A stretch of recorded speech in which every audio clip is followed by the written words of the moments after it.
Assalamualaikum warahmatullahi wabarakatuh. Kadang di saat kita sudah diberi hidayah oleh Allah Subhanahu wa taala, kita ditunjukkan agama yang benar, kita ditunjukkan akidah yang benar. Di sanalah kita mulai semangat untuk memperdalam agama.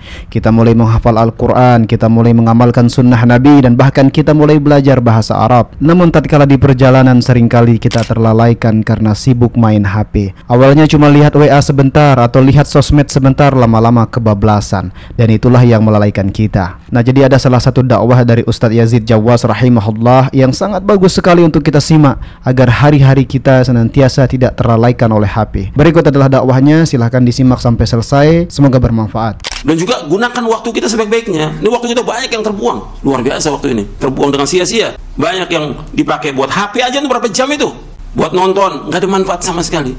Ini waktu yang terbuang untuk jalan-jalan segala macam. Waktu ini berharga, setiap detik kita, setiap menit kita akan ditanya oleh Allah. Coba kalau antum dari baca HP, dari antum gunakan HP dengan baca Al-Quran. Nih Al-Quran dibaca nih, ribuan kali manfaatnya Al-Quran ini. Bukan 1, 2, atau 10, ribuan kali manfaat Al-Quran antum baca. Coba sehari bisa nggak kita baca 2 juz? Saya lihat banyak yang ngaji-ngaji nggak ada manfaatnya. Waktunya terbuang dengan sia-sia.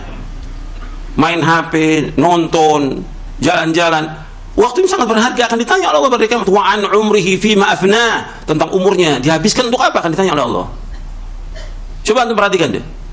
Kemudian Nabi mengingatkan kita di hadis ini, wa'udda nafsaka min ahlil kubur. Hendaklah kamu hitung dirimu termasuk orang yang pasti akan mati. Kalau orang pasti akan mati, besok akan mati, ya udah persiapan dong. Apa yang harus kita persiapkan dari amal-amal soleh dan menjauhkan dosa maksiat. Jangan ada waktu yang terbuang dengan sia-sia, jangan. Kayak waktu untuk baca SMS saja habis waktu kita. WA aja udah berapa habis waktu kita. Coba baca Quran selembar aja enggak.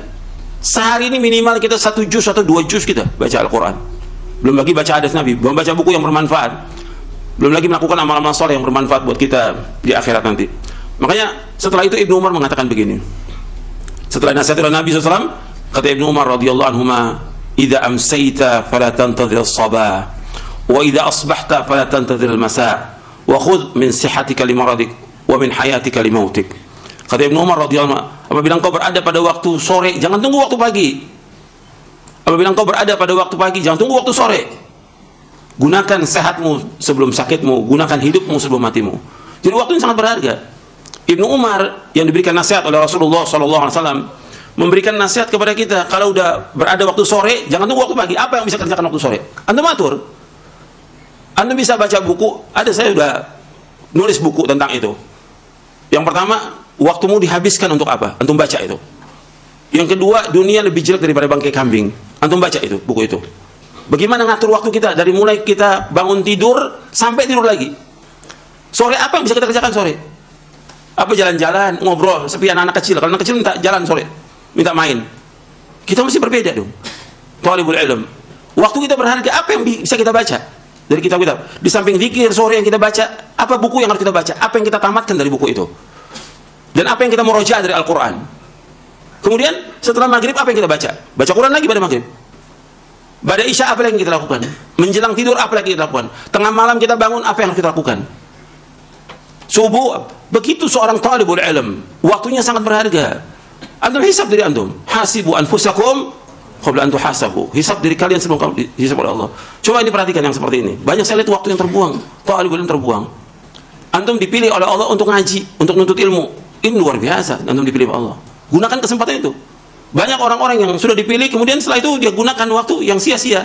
Akhirnya lama-kelamaan udah dia jenuh dengan ngaji. Akhirnya sama dengan orang awam. Terus bagaimana? Ya terus dia berbuat dosa dan maksiat yang akhirnya dalam kehidupan dia su'ul khatimah. Waliyadzubillah. Ini bukan main-main, ini hidup ini betul-betul kesungguhan yang kita akan ditanya oleh Allah. Apakah antum sebagai orang umum yang diberikan kesempatan untuk ngaji, atau antum anak pondok? Kalau anak pondok ada kewajiban lagi di samping antum thalabul ilmi, membaca kitab, murajaah. Antum juga punya kewajiban untuk mendakwakan keluarga. Sama seperti antum juga yang ngaji. Meskipun bukan dari pondok, ada kewajiban. Apa sih kewajiban kita kepada keluarga kita? Apa habis ngaji sudah, taruh bukunya, selesai. Apa sih yang saya dapat dari ilmu ini? Apa yang saya harus amalkan? Apa yang harus kita dakwakan kepada keluarga? Ada kewajiban yang Allah firmankan dalam Al-Quran. Ya ayyuhalladzina amanu qu anfusakum wa ahlikum nara. Wahai orang beriman, jaga diri kamu dan keluarga kamu dari api neraka. Bagaimana menjaga mereka dari api neraka? Dengan melaksanakan perintah Allah, menjauhkan larangannya. Memberikan nasihat kepada mereka dengan nasihat takwa. Apa yang harus mereka lakukan? Terus ingatkan, baik yang wajib maupun yang sunnah. Nggak tinggal tuh, yang wajib maupun yang sunnah. Hatta dia sudah dewasa, kewajiban orang tua, ingatkan juga anaknya. Untuk mengingat Rasulullah SAW. Hatta Fatimah dengan Ali bin Abi Thalib radhiyallahu anhuma. Fatimah dengan Ali, meskipun dia sudah nikah, tetap Nabi ingatkan, sholat malam, bangun sholat malam, bangun sholat malam, diingatkan bangun sholat malam. Meskipun dia sudah nikah, tetap diingatkan. Jangan diam, sholat, diingatkan itu. Itu yang sunnah, apalagi yang wajib. Jadi ini harus terus diingatkan. Kalau sudah belajar di pondok, baik yang ikhwan maupun akhwat, mestinya begitu keluar dari pondok, ada hasil dari pondok itu, apa yang bermanfaat buat dia lakukan dalam kehidupan ini. Dia dipilih oleh Allah untuk masuk pondok. Bukan dia bisa sendiri untuk ke pondok, tidak, tapi Allah pilih dia ke pondok. Sama seperti anak-anak yang belajar di Madinah. Dia bisa ke Madinah bukan karena kehebatan dia, tapi Allah pilih dia untuk belajar di Madinah agar dia dekat di sana belajar agama, kemudian dia pulang mendakwahkan Islam ini, Al-Quran wa Sunnah al-Fahmi Salaf. Bukan diam dia, bukan pulang kemudian dia cari maisha. Betul, wajib cari maisha, tapi ada kewajiban dia yang Allah bebankan pada dia untuk mendakwahkan Al-Quran wa Sunnah al-Fahmi Salaf. Itu kewajiban dia.